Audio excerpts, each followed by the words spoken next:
பகவத்கீதையின் 16ஆம் அத்தியாயம் தைவாசுர சம்பத் விபாக யோகம், தெய்வீக மற்றும் அசுர குணங்களின் வேறுபாடு என்று அழைக்கப்படுகிறது. இதில் 24 ஸ்லோகங்கள் உள்ளன.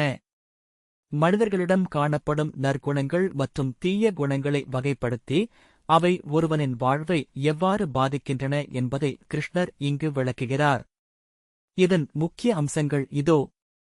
தெய்வீக குணங்கள், டிவைன் குவாலிட்டிஸ்: சோகஸ்மெய்லி, அச்சமின்மை, மன தூய்மை, ஞானத்தில் நிலைத்திருத்தல், தானம், புலன் அடக்கம், தியாகம், நேர்மை, அஹிம்சை, வாய்மை, கோபமின்மை, அமைதி மற்றும் கருணை போன்றவை தெய்வத்தன்மை கொண்ட குணங்கள். இவை ஒருவனை முக்தி பாதைக்கு அழைத்துச் செல்லும்.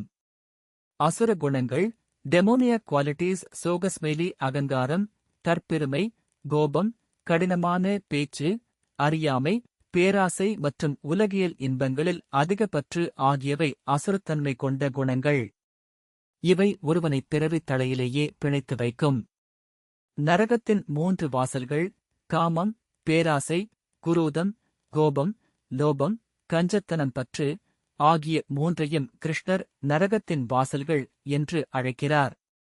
ஒருவன் ஆத்ம முன்னேற்றம் அடைய வேண்டுமானால் இந்த 3ஐயும் உடனடியாக தவிர்க்க வேண்டும்.